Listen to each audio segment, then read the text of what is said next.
The standards for what it takes to be a police officer in this country is downright laughable. Andrea Mendoza is a middle-aged, out-of-shape woman with a beer belly. Why is she on the police force as if she's in any condition to protect anyone or anything? The reason why there are so many unqualified police officers in this country is because the public, the American public, is afraid of spending the rest of their lives in jail for just elbowing a cop in the face. That is why these unqualified cops are able to kill, beat, seriously injure, and arrest so many people. If this country was anything like Mexico, Africa, South America, the Philippines, Cambodia, these cops would be dead. I think I heard a military scientist on YouTube one time. He stated that if the black community wanted to take out police officers, they would kill every police officer in their jurisdiction, because police officers are not equipped to engage in warfare like that. You know what I'm saying? They're not physically equipped to engage in warfare, and they're not tactically equipped to engage in warfare. Their tactics are all wrong, and they're not physically capable of doing it. You know what I'm saying? Like, they should be very appreciative that the members of the public aren't interested in going to war with them. So my beef with Andrea Mendoza is this: she wouldn't even be a police officer if it wasn't for black Americans. Because before the civil rights movement, there were very few female police officers. And the few who did exist were essentially glorified secretaries who were not allowed to operate in the field and who didn't have any hope of ever being promoted.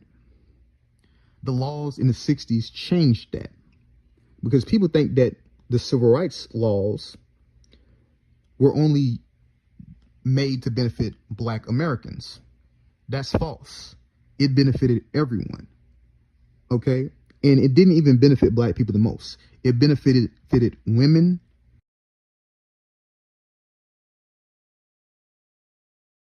and Hispanics the most, because the Hispanic population in the U.S. tripled after the civil rights movement because they got away with those discriminatory immigration laws.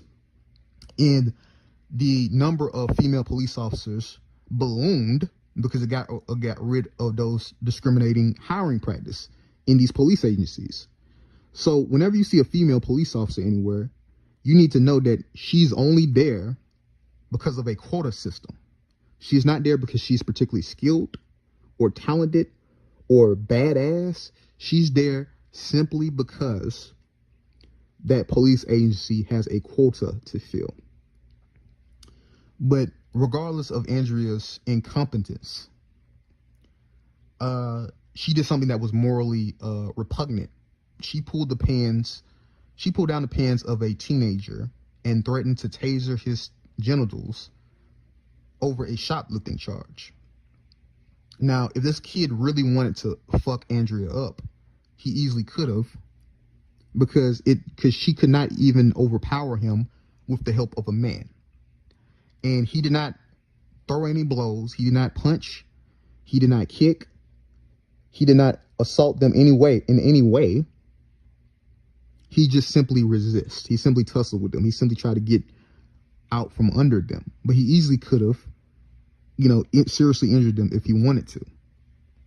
But she's so weak that she had to pull down this kid's pants and threaten his manhood. Now, for the people saying, well, he should have been resisting, he should have been shoplifting, one crime doesn't cancel out another. Because whenever a police officer is shot, beaten, put in the hospital, or put in the grave for violating somebody's rights, like detaining someone without probable cause or reasonable suspicion.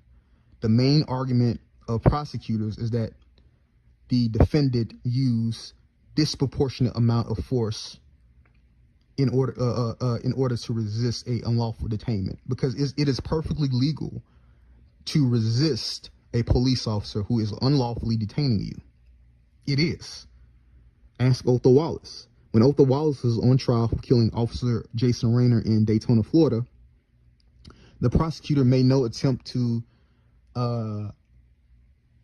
say that to charge him with obstruction of justice or resisting, because they acknowledge that Officer Raynor tried to detain Wallace without probable cause or reasonable suspicion. Their whole argument was that he used a disproportionate amount of force in order to resist that detainment.